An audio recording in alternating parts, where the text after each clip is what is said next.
各位弟兄姐妹，大家平安。平安。今天是感恩节，愿神的恩典常常与我们同在，从今直到永远。我们用感恩的心来享受在神的殿中。这个时候，我们一同来唱歌。我们知道主是给我们永远的福分，我们要在日夜中来敬拜他，来献上我们的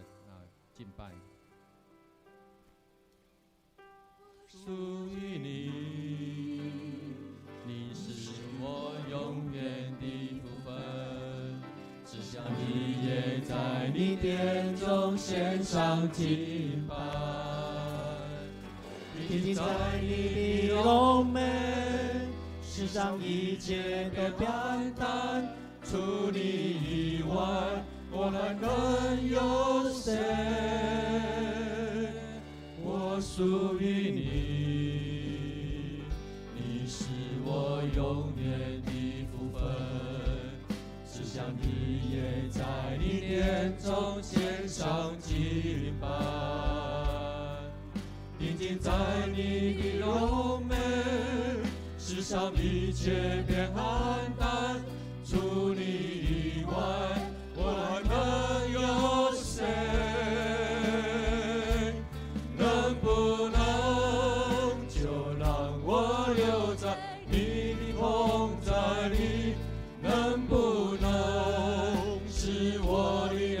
让我多更爱你？我哪都不想去，只想日夜在你殿中献上敬拜，全心全意来爱你。能不能就让我留在你的同在里？能不能使我的力量让我多更爱你？我哪都不想去，只想日夜在你殿中献上敬拜，全心全意来爱你。是的，主耶稣，我们要来全心全意的爱你。是的，主，我们要用赞美感恩的心。我们这个时候，我们要用感恩感谢的心来为着我们今天来献上，因为今天是感恩节，我们要向主你来赞美主啊，求你的圣灵掌权在我们当中，主啊，求你的灵来充满我们每个人。主啊，我们要为自己也为别人祷告，求主你来洗净我们的罪，求主你来赦免我们的一切的不义。主啊，求你来接近我们的心，让我们成为一个祷告的勇士。这时候我们一同开口来赞美。哈利路亚！主耶稣，我们谢谢赞美你，求你恩惠在我们生命所行的，让我们献上我们满满的感谢跟赞美。主耶稣，过去的一年的保守跟祝福在你里面得到你的看顾，我们谢谢要赞美你。主，我们要再次献上我们的感恩与赞美，因为我们相信主你是大有能力的主，你是大的王，你是赢过所有的主。主啊，求你来赦免我们一切不义，来接近我们的心思意念。全能的阿爸父神，我们要来赞美你，我们要来敬拜你，因为你赏赐我们每日有足够的力气来荣耀主你。主啊，求你来引导我们走在你信心的道路上。主啊，你是万军之耶和华，天地的主宰。主啊，求你赐给我们用我们的嘴来赞美你，我们要用我们的嘴来传扬你的救恩。我们知道赏赐在于你，收回也在于你。当我们欢喜，当我们失落难过的时候，我们确信主你的应许不离弃我们，主你必与我们同在。我们求主你让我们成为一个有福气的人，在未看见，在未经历之前，主啊，求你照着你的旨意所许愿来荣耀你。能不能？能不能就让我留在你的同在里？能不能使我我力量，让我多爱你。我哪都不想去，只想日夜在你殿中献上敬拜，全心全意来爱你。是的，主耶稣，我们哪里都不想去。这个时候，我们要为着教会的事工福音事工来祷告。我们求神来帮助我们。今天也是代降节的第一个主日，我们求是主耶稣降生，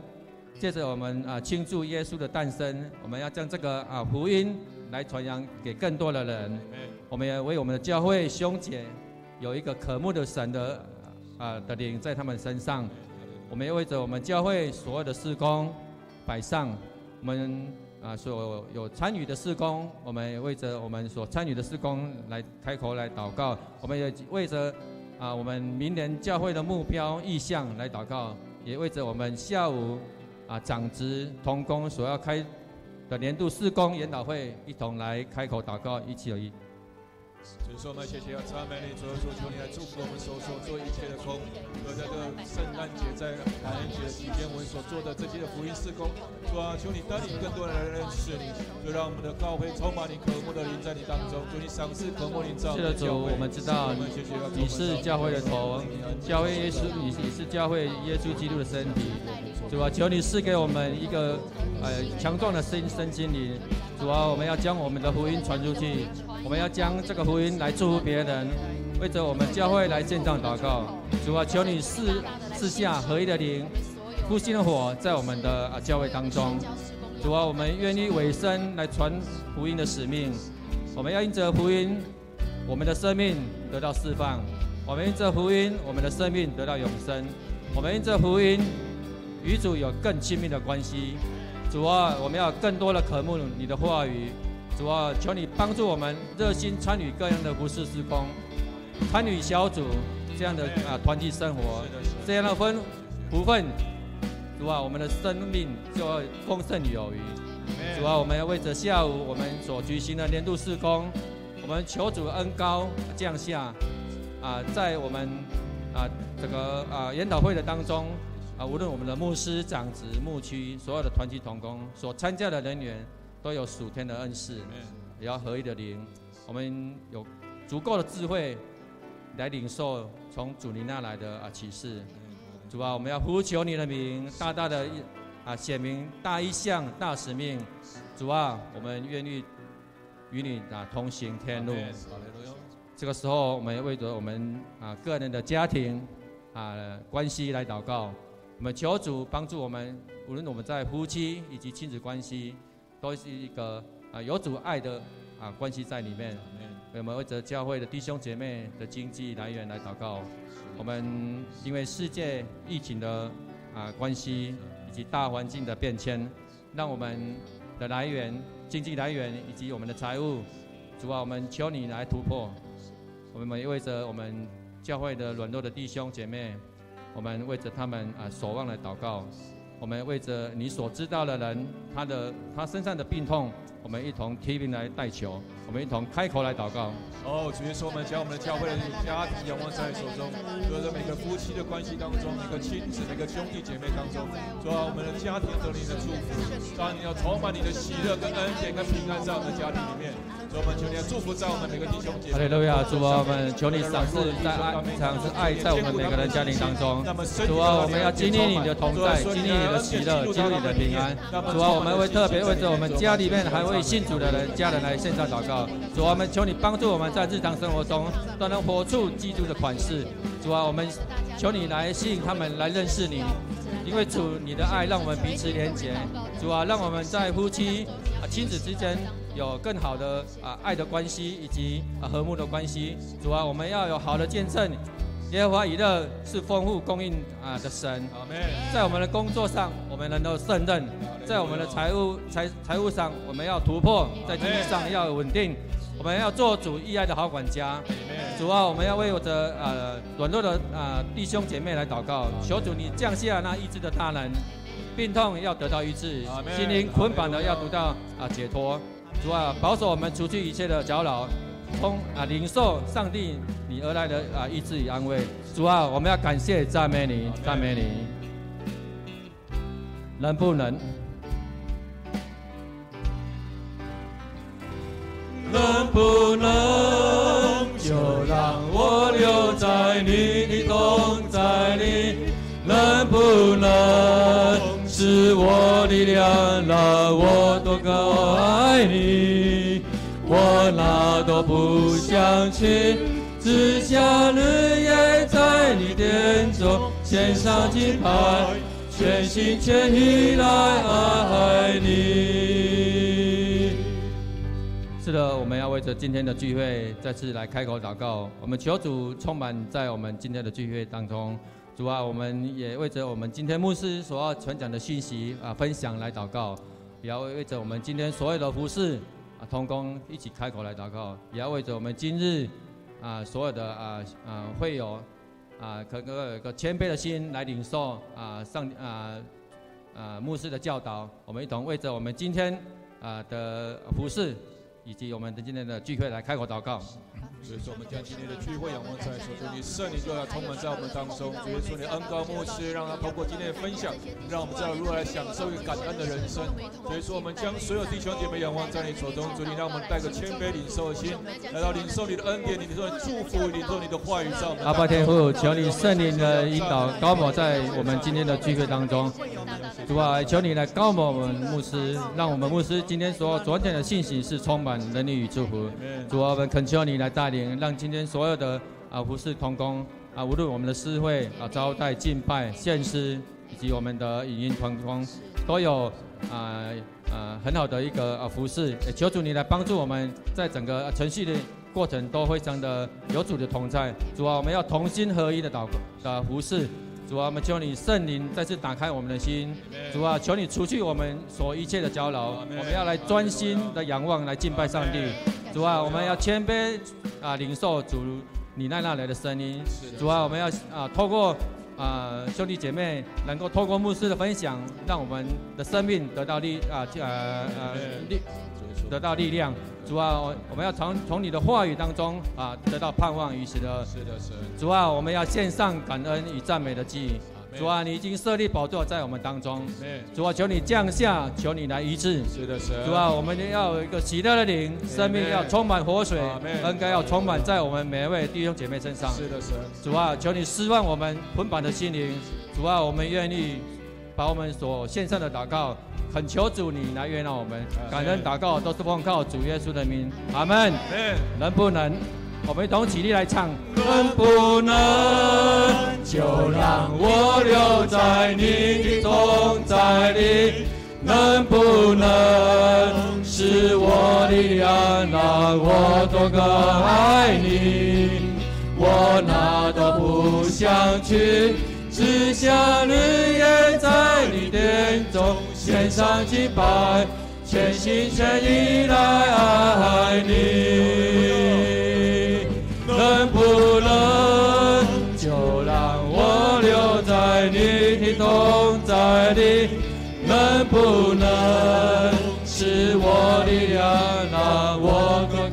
爱你？我哪都不想去，只想日夜在你殿中献上敬拜，全心全意来爱你。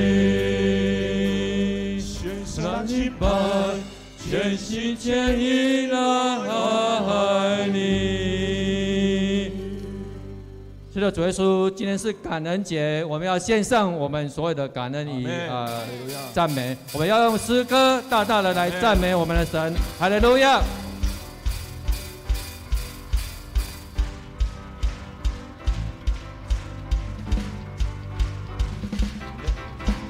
哈利路亚，哈利路亚，这里有荣耀。哈利路亚，哈利路亚，这里有医治永留。哈利路亚，哈利路亚，这里有光明自由。敬拜神，沿路终水永流，永活的主在这里。哈利路亚。哈哈利路亚，哈利路亚，这里有荣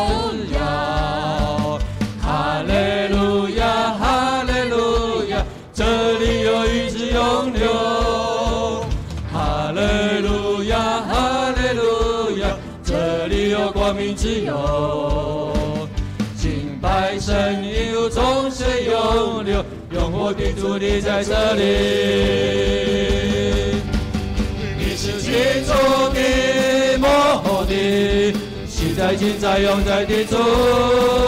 全心敬拜你，大声欢呼，羔羊被高举，公义的日头如光照耀，万国站在你的龙门，圣洁公义主明亮晨曦，昔在今在永在的君王。你是起初的末后的，现在今在永在的主。主啊，我们来全心来敬拜你，大声欢呼，羔羊被高举，公义的日头如光照耀，万国站在你龙门，圣洁公义主明亮晨曦，昔在今在永在的君王。哈利路亚，哈利路亚，这里有荣耀。哈利路亚，哈利路亚，这里有医治永留。哈利路亚，哈利路亚，这里有光明自由。敬拜神有众水永流，永活的主你在这里。你是起初的末后的，现在今在永在的主，全心敬拜你，大声欢呼，羔羊被高举，公义的日头如光照耀，万国站在你的龙门，在你公义中明亮晨曦，昔在今在永在的君王。你是起初的末后的，现在今在永在的主，全心敬拜你，大声欢呼，羔羊被高举，公义的日头如光照耀，万国站在你的龙门，在你公义中明亮晨曦，昔在今在永在的君王。昔在今在永在的君王。昔在今在永在的君王。哈利路亚，你是永在的君王。哈利路亚。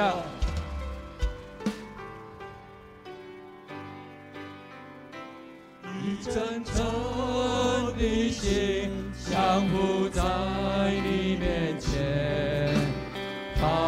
我心眼，使我看见一个恩的心，领受生命活水，从你而来的温柔谦卑，以真诚的心降服在你面前，开我心眼，使我看见一个恩最心，领受生命活水，从你而来的温柔谦卑，何等恩典，你竟然在乎我，何等恩典，你宝血为我流，何等恩典，你尊贵荣耀为我冠冕，我的罪你充满赞美，以真诚的心降服在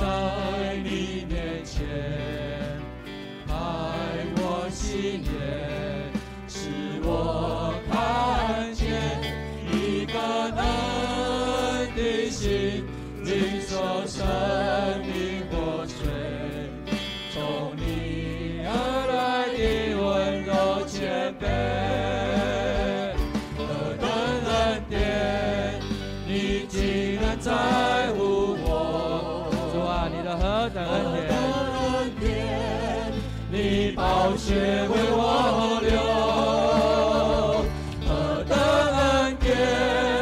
你尊贵荣耀为我冠冕，我的罪并充满赞美。你抹去我所有枷锁，你抹去我所有重担，你挪去我所有伤悲，你的名配得所有颂赞。我们要再更定的来唱这首歌。你挪去我所有枷锁，是的，主耶稣，你去挪去我们所有的重担，我所有重担，你挪主耶稣，我们将我们的我所有伤悲，你的名配得所有颂赞。你挪去我所有枷锁，你挪去我所有重担，你挪去我所有伤悲，你的名配得所有颂赞。何等恩典，你竟然在乎我，何等恩典，你宝血为我流，何等恩典，你尊贵荣耀为我冠冕，我的罪必充满赞美。何等恩典，你竟然在乎我，何等恩典，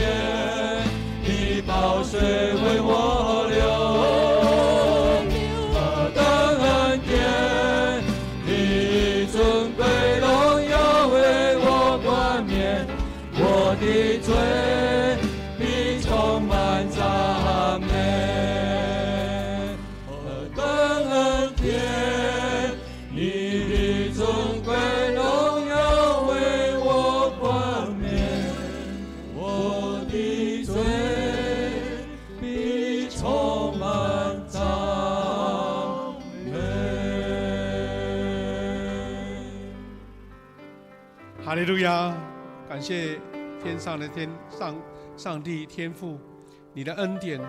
超过我们所求所想，何等恩典！你以我们为冠冕，感谢赞美主，这是你特别恩待，透过主耶稣基督的救赎，让每一个人都能够成为你的儿女，成为你所祝福的儿女。主啊，我们在这个时候要一起荣耀你，一起感谢赞美你，一起歌颂你。主啊，愿我们今天的敬拜也是充满了你的荣耀、恩典、祝福，让我们每一个人经历到在主里面是何等幸福、何等的恩典、何等的祝福。主啊，感谢你，让我们今天每一个弟兄姐妹进到你的殿里，每一个人都经历了恩典跟祝福，经历了你圣灵的同在。我们要学习主耶稣教导我们的祷告文，一起来祷告说：我们在天上的父，愿你的名为圣，愿你的国降临，愿你的旨意行在地上，如同行在天上。我们日用的饮食，今日赐给我们，免我们的债，如同我们免人的债，不叫遇见试探，救我们脱离凶恶。因为国度、权柄、荣耀，全是你的，直到永远。阿们。我们请坐。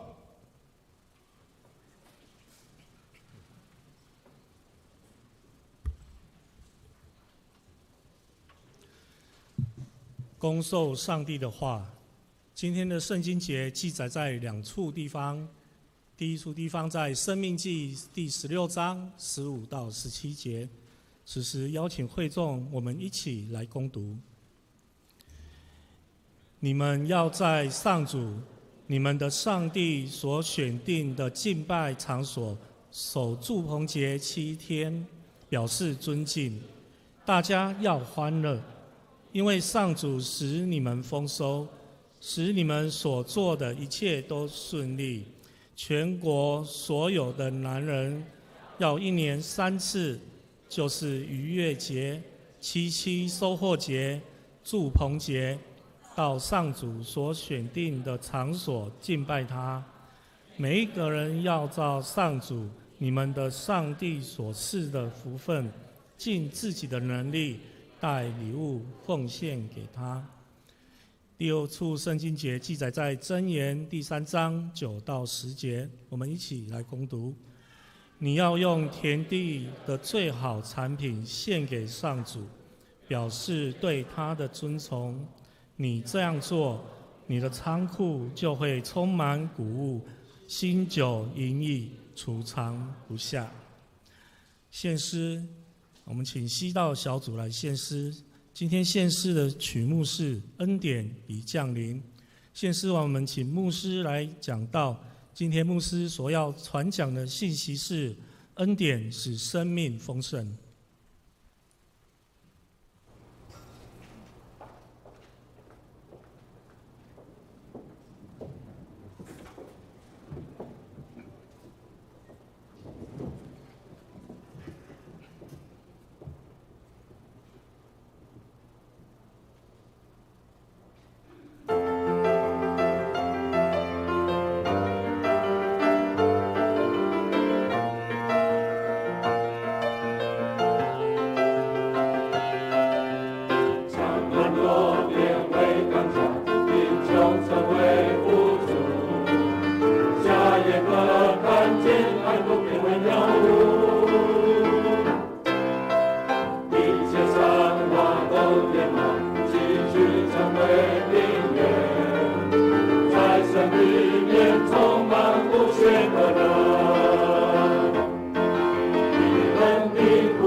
谢谢，我们谢谢祈祷小组他们唱这首充满着热情兴奋感恩的诗歌。各位弟兄姐妹，大家平安。今天是感恩节感恩节呢，在我们台湾的教会，应该是战后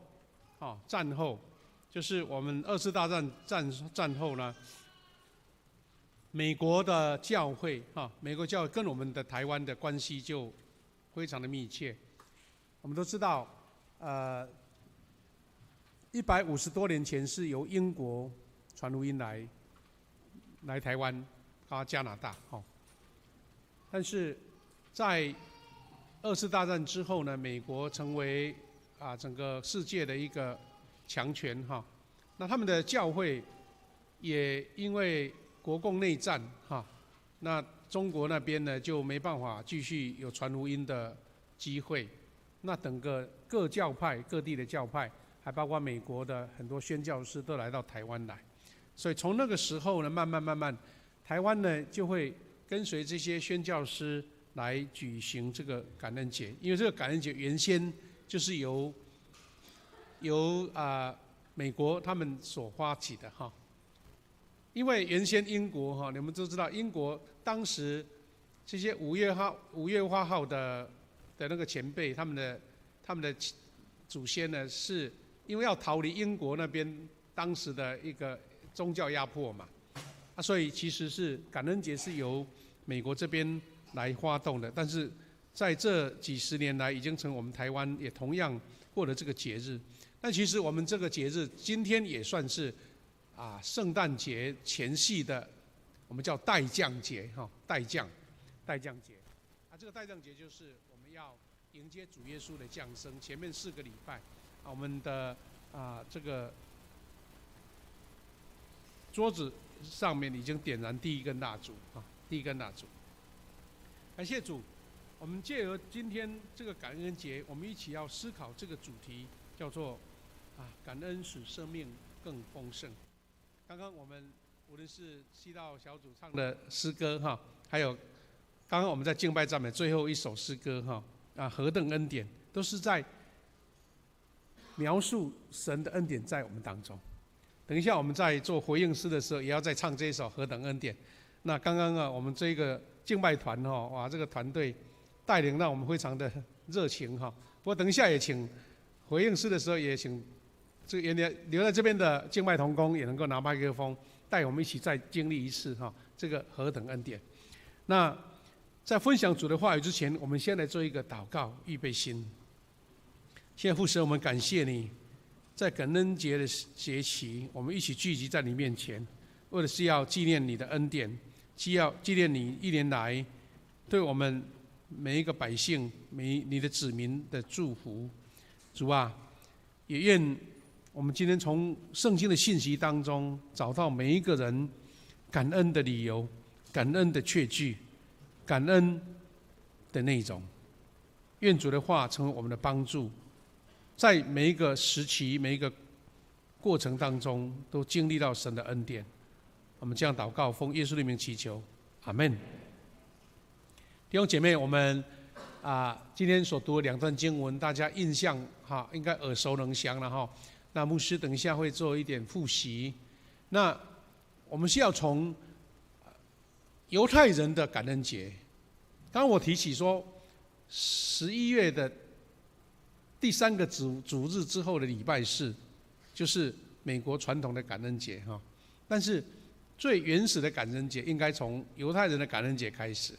他们把它称呼叫做住棚节。住棚帐篷的棚，那我们就很容易从文字去了解，是住在棚子里面来过节那这个经文呢，是从原始有利未记刚刚我们读的是一段没错，这一段也是原始的记载。利未记23章的42到44节说，你们要住在棚里7日住在帐篷里7天，凡以色列家人都要住在棚里表示说这个是一个规矩，也是一个要求，要做这个事情。还好住在棚里不是什么困难的事啦只是说要张罗，要预备。目的是为什么呢？为什么要住帐篷？原来就家里好好的啦，又不是要外出，对不对？目的是说，他是这样讲，他说：“好叫你们世世代代知道。”重点来了，要世世代代，借着过这个节期，让你教导你的下一代，知道我领以色列人出埃及地的时候，曾使他们住在棚里。换句话说，有一点类似，每一年用7天的时间重演祖先的场景，重演祖先他们曾经经历过的事情。好，我们看到节期啊，都有这样的元素。第一个是场地会改变，第二个有特别的食物啊，藉由那个食物来感受这个节期。第三个是有一些象征的物品，啊，象征的物品。当然，最重要的是欢乐，还有活动，因为这样大家才喜欢参加嘛。如果每一次都要吃苦的话，大家就会有点畏惧了。那上帝为什么要他们这么做？他是要这一群百姓记住上帝曾带领他们出埃及，住在棚里面，那要纪念我是耶和华你们的神，这个才是重点中的重点。过节期热闹，大家都喜欢，但是不要忘了上帝的拯救。所以呢，圣经记载说，摩西就将耶和华的节期传给以色列人。好，这个是传统的犹太人的所谓的感恩节的一个简单的描述。那今天我们看的经文呢，就讲得更详细了哈。申命记16章15到17节说：“你们要在上主你们的上帝所选定的敬拜场所守住棚节7天。”好，7天大概就是犹太人他们很习惯的一个完美的数字。我们1个礼拜7天，也都是从这个传统一直来的。他说，敬拜场所守住棚节7天，要表示尊敬，而且大家要欢乐。欢乐是什么呢？因为上主使你们丰收，使你们所做的一切都很顺利。这个就是他的根据，或是他的理由。所以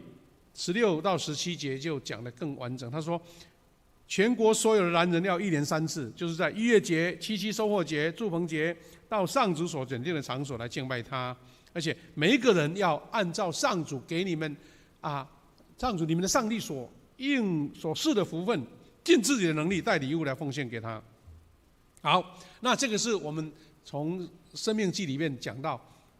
以色列人过住棚节的一些描述。那我们如果简化再做一个复习的话，大概有这4个点哈。住棚节的条例跟意义，第一个，他们要在除尝五谷和新酒以后，要守住棚节7天。换句话说，就是他们在丰收的节期，在他们1年的劳碌收获之后，要用住棚节来再一次纪念上帝的救恩，要纪念神。第二个，这个节期呢，不是吃苦的节期，是要欢乐庆祝，因为上主使他们丰收，使你们所做的一切都顺利。这个印证了神的保守，印证了上帝的应许，印证了上帝的赐福。第三个，所有的男性都要1年3次到上主所选定的场所敬拜，一个固定的节期、固定的流程哈。犹太人很注重这些节期，因为这个节期就是一个非常重要的传承跟教导，特别是让他们永远记得上帝的祝福跟恩典。第4点是，每一个人都要照上帝所赐的福分，尽自己的能力带礼物到上帝的面前奉献给他。那个关键点是在于说，我们享受丰盛，享受欢乐但是呢，要有礼物献给神把礼物献给神。我记得我们台湾在早期在乡下在做感恩节庆祝的时候呢，常常他们就是学习这个早期的模式。他们不是用奉献金钱是用礼物所以有时候在乡下啦，他们有香蕉啦，有一些谷物啦高丽菜啦反正东西都拿过来就摆满这个整个讲台，然后大家一起感恩有的是刚出熟的果子、出熟的蔬菜，然后之后呢，这些菜呢总是要消化掉啊，大家就礼拜节是这个欢乐的场合，因为大家来拍卖，这个高丽菜多少喊价这样子，感觉是一种自己栽种的五谷蔬菜水果，那我一起用感恩的心来献给神，之后我们一起领受。所以感恩的节期不只是一种欢乐热闹传承，重要的是还带礼物给神。那我们会想到说，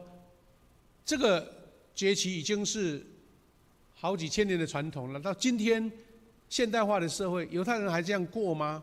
那我们可以看到很多网络上的照片，看到他们现在他们还是会过这样的节期，只不过有一点现代化就有一些照片可以看到他们感恩节的祝棚节的经过像这一个他们就在屋子的前面的平台盖了一个用这些棕榈树或是相关的这些植物把它摘下来，把它隔成一个小帐篷大家在那边来感受神的恩典这个是比较属于那种布所盖的布所搭盖的这个是一个蛮精致的一个棚子里面家人都在里面一起享受食物，一起感谢这个是有一种现成的，好像货柜屋一样做成了可能可以折起来的这种感恩节也是放在屋子的前面来过感恩节这是感恩节的食物感恩节的装饰这样子，那是感恩节的一个活动他们拿着这样的一个枝子，然后再读圣经一起感谢上帝的恩典做祷告。好，那我们如果从这个整个节期的一个概念出发的时候，我们发现说犹太人并不是每一年都很顺利他们在历史上曾经在埃及地住在异邦被当奴隶他们在王国也没，就是以色列的王国由大卫所罗门他们建立的王国也不是一直长久存在他们曾经王国被掳到巴比伦掳到这个亚述但是他们仍然过这个节期，是说并不是每一次都顺境的时候才要感谢，是因为这样子的把这个救恩把这个感恩的事情一直持续着，让他们能够度过任何的难关，度过任何的欠缺，度过任何的挑战，甚至很多很多的危难杀戮。所以我们也从这一个感受出发，我们在过去的这个日子，我们台湾我们遇见的疫情，很多事情让我们措手不及。那上帝是拥有一切的丰盛，这是我们所确信的。但在疫情风暴时局不安的时候，他并不是把我们丢着不管，他是要让我们借着感恩节再一次提醒我们，即使是不是很顺畅的一年，不是丰收的一年，但是还有很多丰收的恩典这样的话，我们才能够在困境当中能够超越这些挑战。那上帝借着感恩节要提醒我们许多值得感恩的事。其实我们也知道，在美国的祖先他们在5月8号第一届的感恩节，在1621年的时候，在美国的东北那个寒冷的秋天，他们也不是说全部都很顺境才感恩的，是他们劫后余生感恩的。他们是经过风涛骇浪，他们经过很多的损失，勉强能够活下来。借由当地的印第安人的帮助，他们就重新建立了他们自己新到美国的居地，然后领受这个祝福。所以他们就享用当时400年前当时那个美好的恩典。因为今年刚好美国的感恩节400年他们就用当时印第安人介绍他们种的玉米、种的南瓜，还有可能很多是野生的那个火鸡，拿来饲养或是抓来，然后用那些食物来纪念。所以到今天美国他们的感恩节其实还是这些食物了哈。那时候我们就很像犹太人一样，他们经过这些旷野的漂流，他们会吃一些无酵饼啦，吃一些他们当时祖先所吃的食物。目的不是说那么多美味多可口，是因为那个吃的东西可以永恒的怀念。你知道这个日期1621年，离我们台湾在荷兰人来到台湾也差不多这个时刻。荷兰人在1624年来台湾，台湾从那个时候开始就等于变成跟世界有一个连结了。不然以前就好像偏僻的海岛。因为当时的明朝还认为说，这个岛我们不管了，你来澎湖，那个荷兰人先到澎湖去，牧师的故乡，在那边想要驻点准备要跟中国人做生意，那个澎湖海岛也没什么好驻扎的啊，竟然明朝说，这个岛是我们的，你不要到旁边去，那个我们没有去过的地方，你去那边好了。所以才来到我们台湾，在安平登陆啊。那你会看到说，这个日期差不多其实那个时候就是荷兰的海洋的活动开始兴起了。5月8号，其实他们是从英国这一群算是有一点类似难民一样，有一点逃离英国当时那个宗教的控制，他们就逃到荷兰来。在荷兰，他们觉得说，我们要找新的天地。因为当时知道在大西洋的对岸有一个新大陆，所以他们就从荷兰那边搭了这一艘5月号的船，然后渡过大海。所以可见说，当时的荷兰人呢，已经整个海洋的活动占有很大的能力那这个跟美国的感恩节好像有一种不同时间不同的地方，但是同一个时期的一个感受了所以弟兄姐妹，我们从这些故事里面怎么去找到这个感恩的元素呢？我们看到说，感恩就是使生命更丰盛。第一个，感恩跟祝福有息息相关的。换句话说，一定要有好事发生才感恩吗？其实不然。基督徒的一个跟世界一个价值观不一样的是，我们即使在困境缺乏当中，仍然感恩，你会发现很多的事情就迎刃而解了。台湾在经历2次大战的时候，当时整个物资都很缺乏。台湾在穷乏的年代，我们当时呢，很多长辈他们没有好吃的，还有没有好穿的，只要有一顿热热的饭食就感谢了。所以在那个时代成长的我们的前辈呢，包括牧师在年幼的时代，都感觉到说，有一碗白米饭来吃，哇，就多么高兴。当时呢，不要说白米饭，就是有那个稀饭那个番薯的稀饭就很感谢了。以前是我们觉得勉强有这个吃来度日的，但是现在变成有钱人他才要吃清粥小菜。时代真的不一样，但是那个氛围是因为你发现有这样的东西是值得感恩的事情，你会觉得什么事情都很好，很感谢，而且吃的东西很好吃。这个就是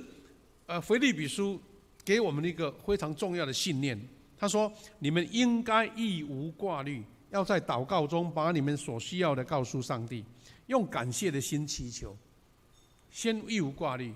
因为你住在上帝的丰盛里面。既然丰盛，你就要先感谢，感谢使你的整个心思意念都改变了，而且神后续的赐福恩典就会给你。所以你的心思先改变。第7节说，上帝所赐那超越人所能理解的平安，会借着基督耶稣保守你们的心怀意念。换句话说，你并不是马上好像一眨眼什么事情都解决了，什么事情什么所有的需要的都补足了，不是的，是因为你已经超越了那个困境，你的心思意念已经有平安，你的心怀意念已经确据了，因为耶稣基督大能大力的帮助。基督徒是先寻求那个心思意念，然后就等候神的赐福。这也是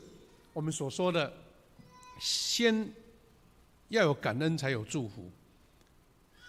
我们今天读了第二段经文说，箴言3章9到10节说，你要用田地的最好产品献给上主，表示对他的尊敬尊崇。你们这样做，你的仓库就会充满谷物，新酒盈溢，储藏不下。原来的翻译是说，就是出熟的果子，或是出熟的这个牛羊这样子，最好的产品。因为我们知道出熟的其实我们如果真实来讲，有时候出熟的还不是味道还很甜美啦，因为刚开始嘛。但是出熟的表示最珍贵的、最稀罕的。所以犹太人的传统就是把头生的，就是第一胎生下来的牛跟羊奉献给主。那把刚出产出来的水果出产的粮食奉献给主，那表示一种顾念表示一种尊敬，表示一种奉献。那这个是在呈现在于说，我们因为存着感恩的心，所以你愿意把它摆上。哥林多后书的9章8节也这样讲，说上帝会更加丰富的赐给你们，使你们不但自己充足有余，还能够在各样慈善的事上出力。换句话说，一个感恩的人呢，他不只是会得到上帝丰富的给予啦，但是丰富的给不是在炫耀自己有多么丰盛，或是自己需求一直不满足，不是这个意思。他是说你有能力来做善事。所以一个感恩的人他会分享，感恩人他会把自己所享受的或是领受的与别人来分享，一起来感恩。第2节11节他说，他也要使你们富足，随时有慷慨施舍的能力，使许多人因为从我们手上接受你们的礼物而感谢。因为别人把这个感恩的这个元素也传承到其他的人身上。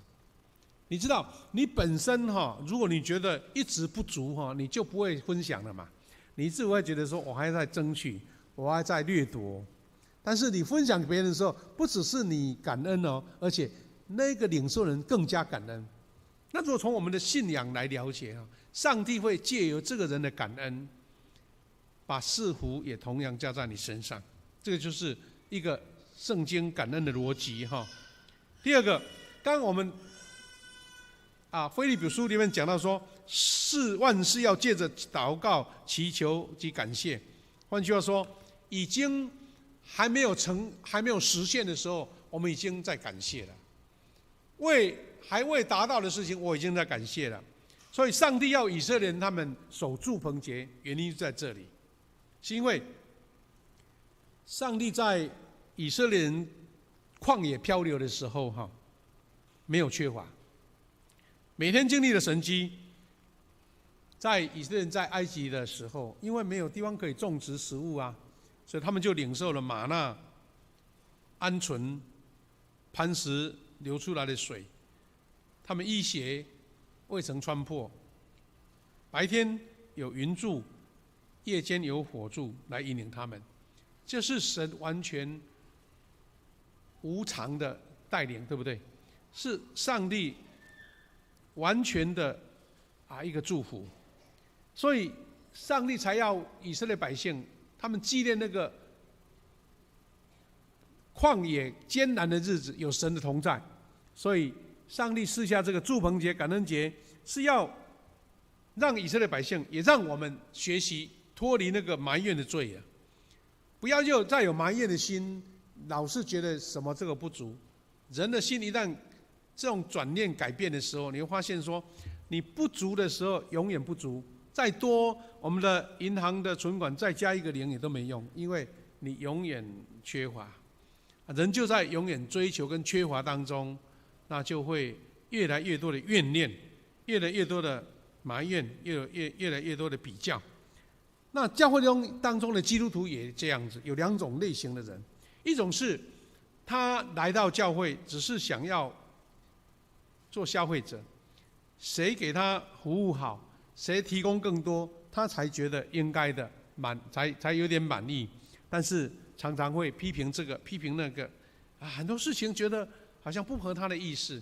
那如果是这样的基督徒呢，他任何一间教会也都不能合他的意啦，因为没有一间教会是完美的。但是凡是感恩的基督徒就不一样，他会因为一首诗歌感动流泪，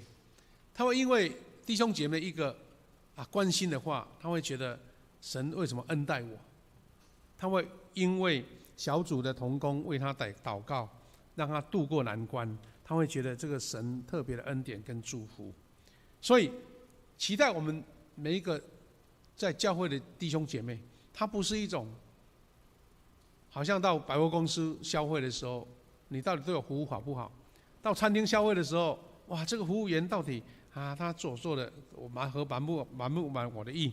而是因为你凡是在感恩当中的时候，你发现这个教会太可爱了，弟兄姐妹太可爱了。那这样的基督徒才算是尝到上帝感恩的滋味。所以我期待每一位弟兄姐妹在今天过感恩节的时候，你算一下，到底你的生活中到底有多少值得让你感恩的事情哈？其实，刚刚我们提到说，我们有时候在艰难当中，在更感受到感恩的重要。那牧师刚好到这个年纪哈，最近这几年开始有一些比较深刻的感受，那是跟自己的年纪有关哈。牧师是在31年前来富强教会，那个时候才30出头，感觉哇，体力很丰盛哈，都忙不累的。但是在4年前再回到我们富强的时候，隔没多久就发现有一个现象出来了。我发现说，牧师在这边讲到看那个前面的监视荧幕看不清楚，因为那个眼睛的视力在变化了，看近还可以，看远就看不清楚。原来开始有那个视力的变化，有白内障的产生，所以才慢慢用手中这个 PDA 来补助，因为这样的话才能够看得清楚。那慢慢感觉上，最近因为家里面一些事情忙进忙出的那关节就发炎了。医生给我们看一下说你这个都磨损掉了，没办法，你就是要省着用，要省着用不能再像年轻一样哇爬高爬低啦，爬山啦运动这样是无止境的，你要节省着用，要好好保养这样子。那我就在思考一件事情了，我说哇，人到一个年纪，很多事情会失去，很多事情会被拿掉了。那到底这样还有什么值得感恩的事情？没错，如果是这样的话，所有的老年人都要唉声叹气但是我们看到很多乐活的长辈、乐活的老人，因为他们知道说，有些事情是一去不回的，但是黄金岁月，恩典更多。为那个上帝还保留给你的献上感恩。所以牧师自己也在感受到说，你不能再一直怀念说年轻的时候那么活力十足你要为上帝仍然让你能够出入平安，让你能够享受一切的美好，为你仍然有的献上感谢。其实每一个人的重点都一样，我们每一个时代每一个时期都会有得到跟失去，但是你只要专注在神给你的或是你仍然拥有的，你就会发现你的感恩还是很多很多。所以在基督徒的感恩里面，我们刚刚读了哥林多后书有提到说，其实我们还要怎样，要在感恩节的时候去关怀那些孤苦贫困的弱势者。这些人呢，是你感恩的一个出路。你不只是奉献给神啊，表示我得到恩典感恩，而是因为你自己拥有，也要跟别人分享这个感恩的事情，所以关怀孤苦贫弱的弱势者。我们刚刚读的申命记里面有提到他说你们跟你们的儿女、奴婢和住在你们城里的利未人、外侨、孤儿、寡妇要一起庆祝。我们刚刚是从15节开始读，是前面这一节了14节。他的意思是说，你过住棚节不是自己欢乐高兴啊，觉得哇好好玩这样子啦，是你要刻意的去帮助除了你的儿女、奴婢以外，你们城里面那些利未人，就是那些祭司、宗教的人员，还有外侨从外地来的那些孤儿、那些寡妇，要一起庆祝，让他们也同样感到欢乐、感到关怀、感到温暖。那这样你的感恩节才是真正圆满的感恩节。申命记24章也同样在记载，上帝提醒百姓要在收成的时候要留部分给贫穷者。我们曾经之前在提到讲到有关奉献的经文的时候，奉献的那个信息的时候，提到说，以色列人他们原先的奉献的意义的那个这个传承是先从帮助穷人开始的，所以他们会要求有一些条例就是说我们在收成这个麦田，在收麦田的时候，你不要把所有的麦捆都整理得干干净净，好像你很节俭掉一颗穗，你都要把它捡起来。有时候在田角或在某一个偏僻的角落，就不要把它割掉。为的是什么？为的是让那一些贫穷的人、外侨，他们可以没有心理负担、有尊严的去把它捡起来，然后回去多少有一点东西可以吃。这个就是犹太人从最开始把稻田、麦田里面的这些遗留的物品给他们，变成一个条例。那后来就慢慢演变成奉献到最后有11奉献，都是从这一个关怀弱势者所开始的。各位弟兄姐妹，我们知道在许多教会他们在感恩节的时候会举办福音餐会慈善活动。今年呢，我们因为疫情的关系，我们没有推动一个连贯的一种幸福小组但是我们的各小组真的很有创意我参加了不同的小组他们的感恩节的活动，哇，看到他们预备了非常精彩的节目。当然桌上的美好的食物是少不了的，他们用这种方式邀请慕道友、邀请社区的好朋友一起来分享，是因为要让他们知道说，我们这个感恩节不是独自拥有的，我们这个感恩节不是让我们自己欢乐享受的，而是说分享给你，知道我们感恩的理由所以也听到好多弟兄姐妹他们讲的感恩的见证哇，真的很感动。那这些美好的见证就是我们生命当中感恩的细节所以有的教会会把感恩节的奉献做一部分的基金当成慈善基金，或是关怀弱势，或是关怀这急难救助的。那有的会举办社区关怀孤苦贫困的一些活动，那感恩节的意义就越丰盛，越满足，越饱足这样子。所以弟兄姐妹，我们感恩节一定有你的理由，那你怎么样数算感恩的事？犹太人经历很多苦难跟困境，但是他们仍然每一年过住棚节。有美国人他们经历的感恩节的时刻，将过去的苦难看成是上帝另外的祝福。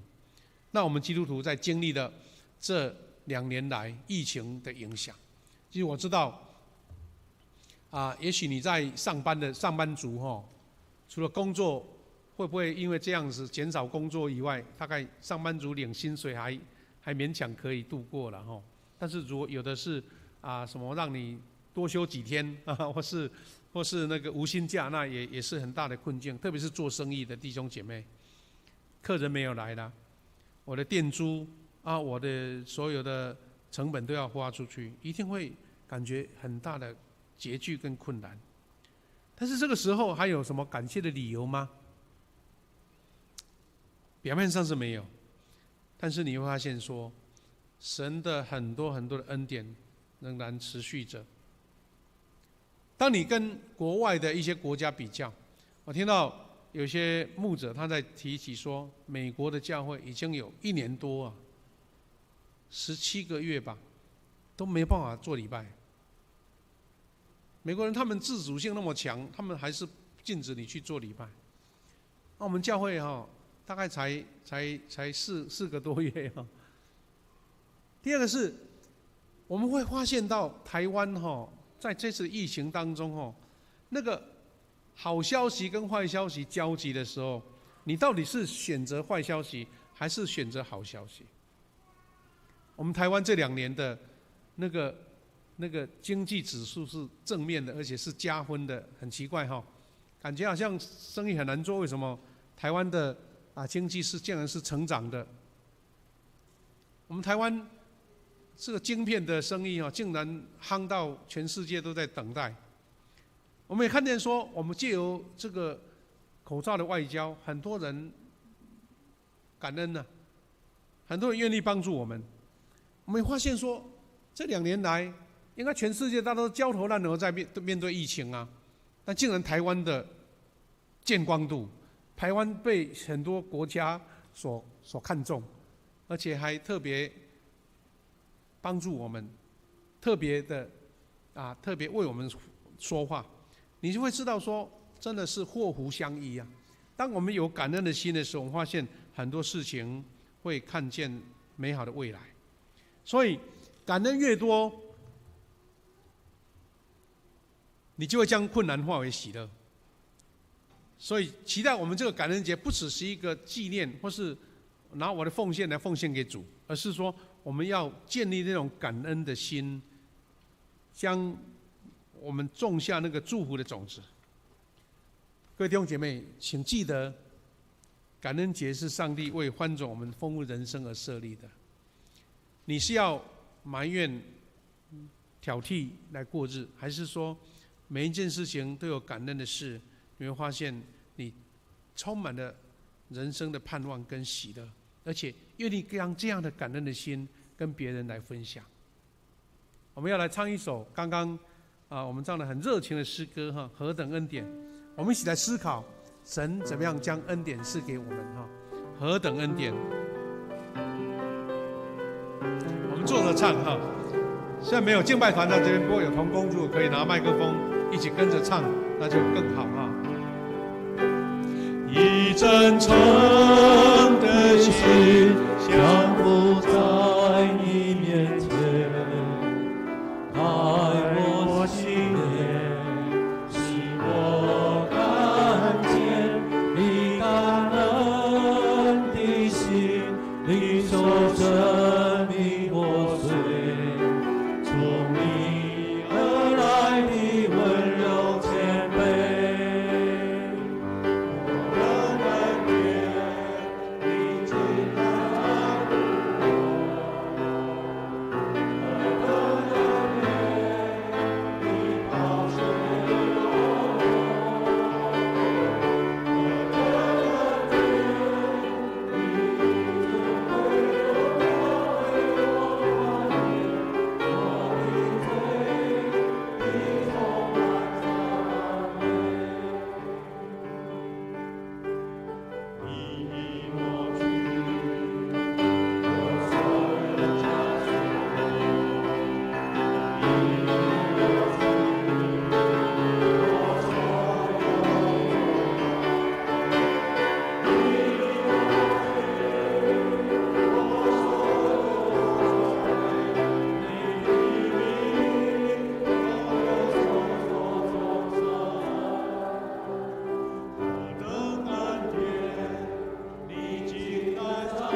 个安静感恩的时刻，也请音乐可以继续哈。我们现在闭上眼睛，请大家一起来思考，过去这一年有哪3件值得你感恩的事？大大小小的事都可以。我们经历的事，我们旁边的接触的人，我们在教会的弟兄姐妹，你怎样感受到神在你旁边所施下的恩典？你为这3件事情跟神说：主啊，我为这件事情感谢你，为那件事情感谢你，为第3件事情感谢你。这是你跟神的关系，因为这是你丰盛的拥有，神要跟你同在。神说他要看见你的感恩，而让你更加的丰盛，更加的富足。就像箴言3章9到10节所说的，你这样做，你的仓库就会充满谷物，新酒盈溢，储藏不下。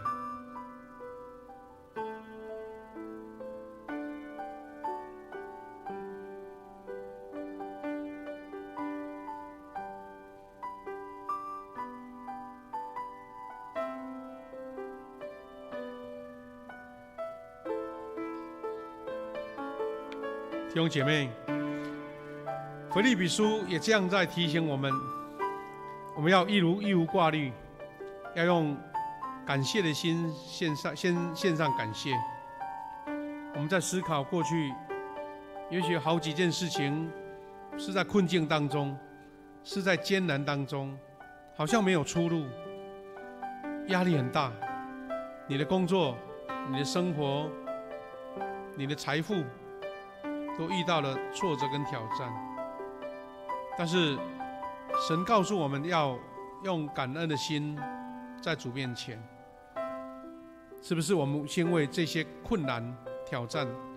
你向上帝感谢，说主啊，这些艰难摆在你面前，我仍要感谢你，因为我确信你是所有事情的主，你是我前面道路的主，我确信你已经为我解除了困难，你要让我得到更丰盛。弟兄姐妹，我们学习在困境里面先献上感恩。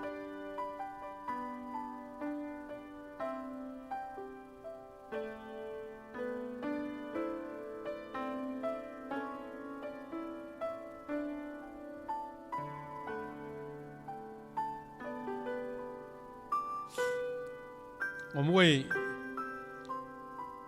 自己的家人亲友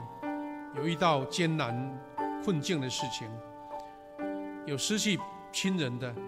有家人病痛的，在医院在家里静养的，我们为他们献上祷告，求神将丰盛的恩典赐给他们，让他们在艰难当中仍然有感恩的事，感恩的话。我们为家人祷告，为亲人祷告。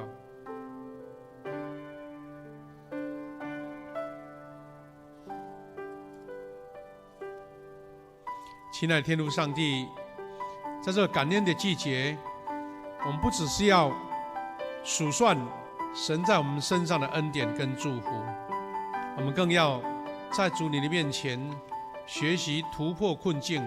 看见感恩的理由。因为感恩让我们充满富足，感恩让我们生命更丰盛。这是神给我们的教导，也是我们突破超越所需要的力量。主啊，让我们时时感恩，事事感恩，对人人都感恩。主，我们为教会在这感恩的季节所做的福音事工，求你亲自来成就。让我们接触的每一个慕道友，他们因为看到我们感恩的行动，也愿意加入这个感恩的行列。主，让我们在教会再来的圣诞节期，无论是圣礼点、洗礼式，还有我们福音的事工，求你继续来带领跟保守。主啊，为每一位年轻朋友祷告，他们在进入职场很多的挑战、压力，还有需要学习的地方，主都求你供应充足，让他们因为靠主得到更多的智慧跟力量，能够妥善的解决每一件挑战跟事情。主，让我们基督徒能够在你面前永远跟神有美好的连结，常常借由灵修祷告，得到上帝充沛的能量，在每一天的生活当中来活出上帝的样式以及神的恩典。奉你名来祝福每一位弟兄姐妹，感谢赞美主，祷告奉耶稣基督的圣名，阿们。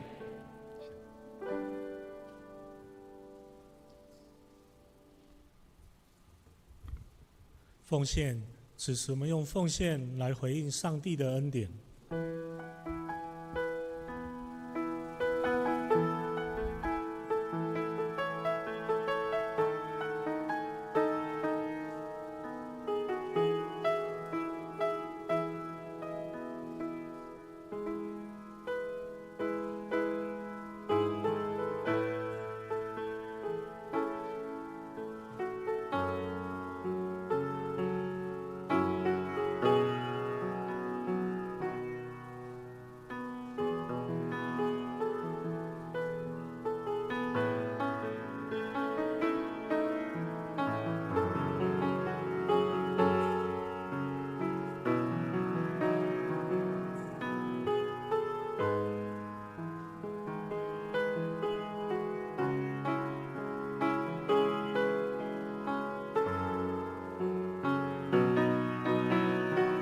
会众请起立，我们来唱奉献的诗歌。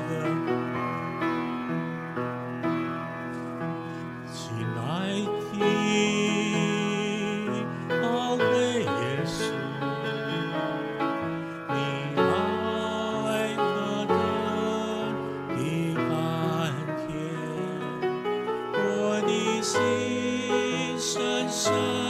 被你吸引。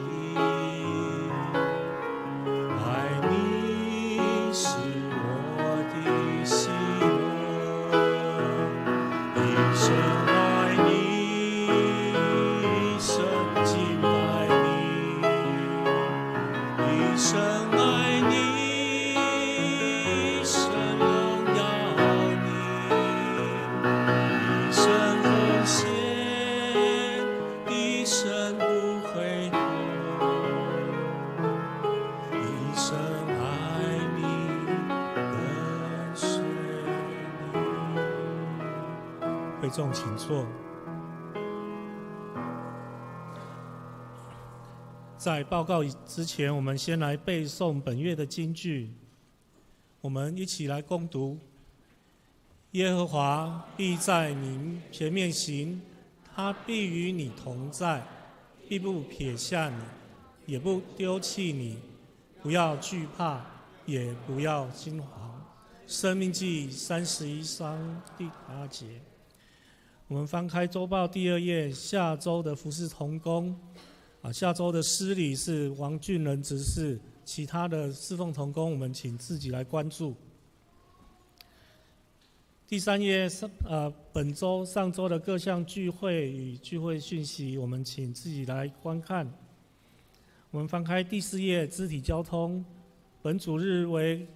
感恩节礼拜及感恩奉献主日，也是代降节的第一主日。我们邀请兄姐以灵修祈祷迎接主的降生。第3点，本会今日待会要举行年度的事工研讨，有受邀请的同工请注意时间。第4点，12月12日主日我们要举行代降节圣礼典及洗礼式，请兄姐来注意。我们来看第7点、第8点及第9点，这边有爱山陪伴教育装备团队与影音团队的消息，我们邀请会众我们踊跃来参加。我们看到第11点，教会门禁停车管理的通报，我们这边有几点，我们请大家注意一下，特别是在团体聚会有使用餐盒、饮料杯我们要请义务备来用水来冲洗，那并确实来分类于资源回收桶，那垃圾与厨余也分别来放置因为我们最近有遇到环保局的垃圾车会有严格的检查，还请兄姐来配合这里面还有许多的注意事项，也恳请兄姐我们大家来注意。第12点，丧礼关怀。本会华英家姐妹的父亲黄志恒牧师牧会于高雄的凤山圣教会，于11月21日发生重大车祸，并于11月22日蒙主恩召安息主怀。请兄姐持续来为英家姐妹及她的家人代祷，求主赐下安慰、信心与力量。牧区团契的消息，我们自己来注意来看，特别是提摩太牧区在12月11日有举行提摩太回娘家的见证分享会，以及12月18到19日前往云林川头坑教会的圣诞献诗这边请大家来注意。关怀代祷事项，我们请会众自己来注意。总会、中会及社区消息，我们大家请来注意看。那奉献真心的部分，请会友来仔细参阅，若有出入，请向会计同工来更正。好，那今天有比较特别，是我们的爱心午餐有准备火鸡与大家来分享，一些丰盛的餐点请大家可以到3楼来享用。领受主丰盛的恩典。接下来我们请牧师来补充报告。好我在做介绍之前，我们请我们的许传道他要做一个我们最近提摩太有很多很好的活动要来给我们做介绍。我们先请我们的许传道。好，大家平安。在这个感恩圣诞节期呢，我们的青少年的牧区提摩太牧区预备了很多的一系列的活动，想要邀请从国中到大学的青少年们一起来加入，一起来参与这些活动。好，第一个像刚刚已经报告过的，是一个过去曾经在提摩太聚会过的青少年们，是一个提摩太回娘家的活动。好，他们会想要一起来服侍新的弟弟妹妹们，然后来传承过去他们曾经在这个牧区体会过的感动还有意象，这是这样子的一个活动，然后邀请大家。好，下一个。好，这个过去也不断的在跟大家宣传，也鼓励弟兄姐妹，如果方便让小孩子一起来参与这次圣诞的献诗。好，下一页。好，然后扫描这个是可以去直接填表单，然后帮助我们有那个保险的资料。好，第3个是12月25号，牧区一样有一个温馨的圣诞飨宴，所以呢，如果也乐意一起来参与的，不管是已经是教会会友的孩子们，或是说邀请新朋友的牧区一样，都欢迎一起来享用这样子的一个餐宴。好，报告以上，谢谢。谢谢许传道用这个图卡让大家有印象。重点是在于说，我们在座的弟兄姐妹家里有青少年我们最近青少年增加了好多个我们的辅导的同工，他们一直在思考怎么样营造一个热情、温暖大家喜欢的环境所以一方面是邀请前段时间曾经有我们提摩太的这个老提摩太的回来娘家来看一看这些年轻的这一辈大家一起热诚来敬拜，一起来分享这个恩典。第二个是他们也希望能够号召一群年轻人，不只是在教会里面享受这些聚会活动，而是能够到偏乡的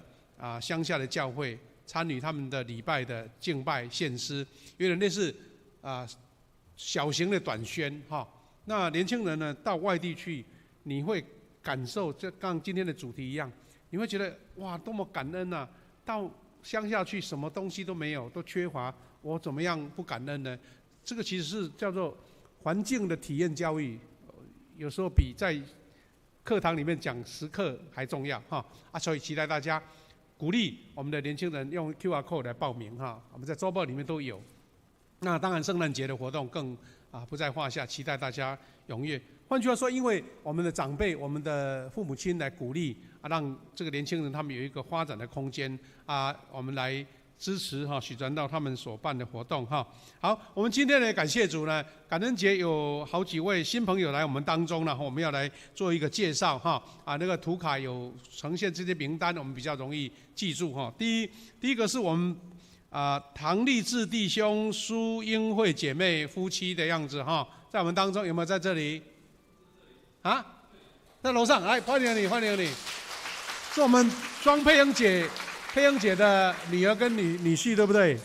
好，欢迎你佩英姐哈。好，感谢主，他们住在西门路那边哈。好，请坐，欢迎常常来哈，我们再一起来敬拜，一起来享受神的恩典。第二，我们要欢迎呢，有一对也是夫妻哈，陈前和弟兄还有王珍菊姐妹来我们当中做礼拜，有没有？在这边，来欢迎你们2位。年轻的夫妻哈他们住在归仁哈，他们自己看到我们富强教会的资讯呢，就今天特别来参加我们的礼拜，欢迎你们常常来，也希望我们的小组啦，我们的新朋友关怀呢，能够跟他们保持密切的联系哈。另外还有一个我们要介绍，是我们邱怡老师的同事，就是我们的黄静芳姐妹来我们当中，静芳姐妹欢迎你，黄静芳姐妹在这边哈，在这一排这边欢迎哈，应该同事就是老师了啦哈，对不对哈？欢迎你哈来参加我们的这个聚会礼拜哈，在邱怡老师旁边感谢主，在感恩节的时候有那么多的新朋友来我们当中，期待你们会感受到富强教会是一个热情充满温暖的一个地方成为你们第2个属灵的家哈。感谢赞美主。那刚刚有提到这些报告，牧师在做一个简单的提醒了哈，就是等一下我们结束，刚刚有我们的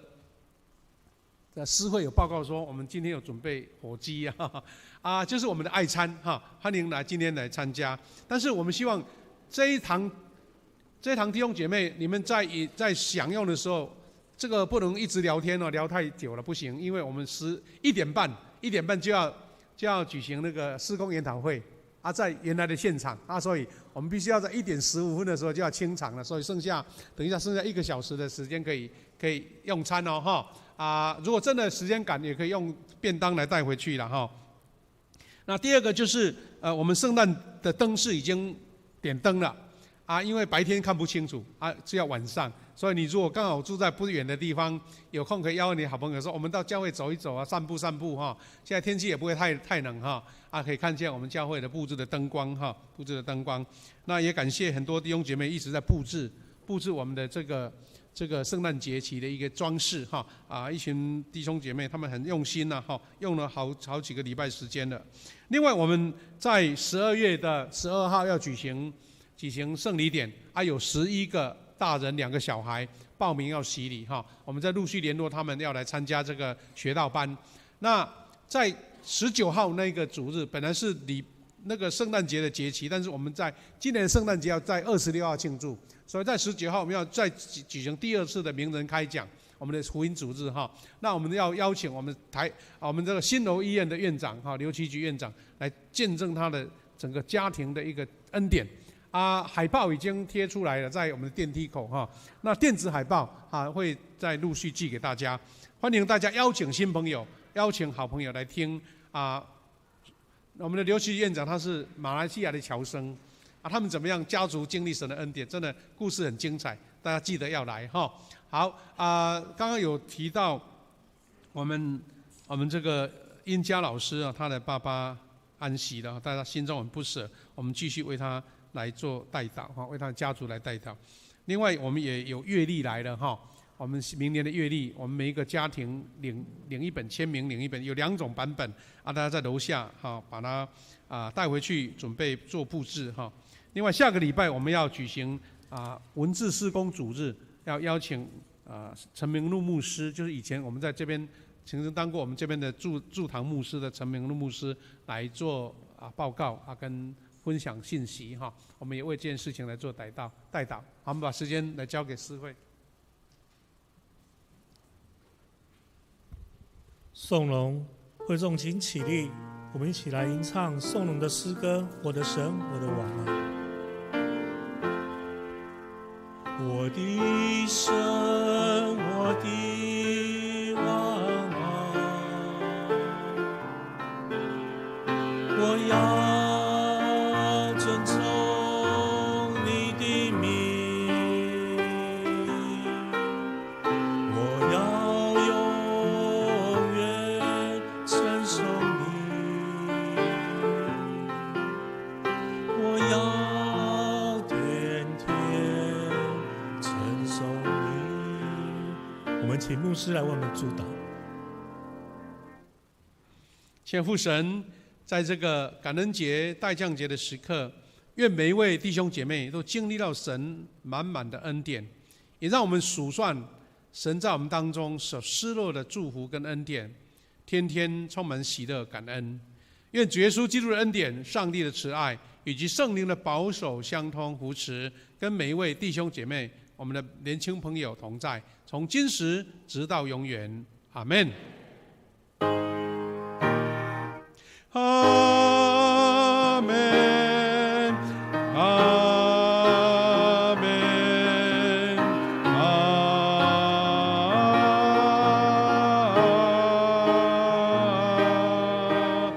们。感谢主，请坐，我们来默祷闭会。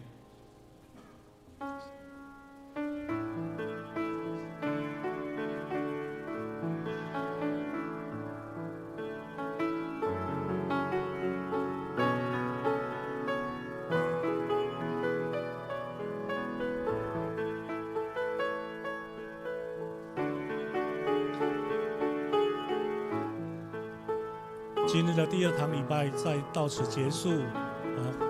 邀请弟兄姐妹，我们互相请安问好。在12点这个时刻有那个照片，对我们来说是一种很大的挑战哦，所以现在我们可以移步到3楼，我们来享用丰盛的神的恩典，丰盛的感恩节的大餐。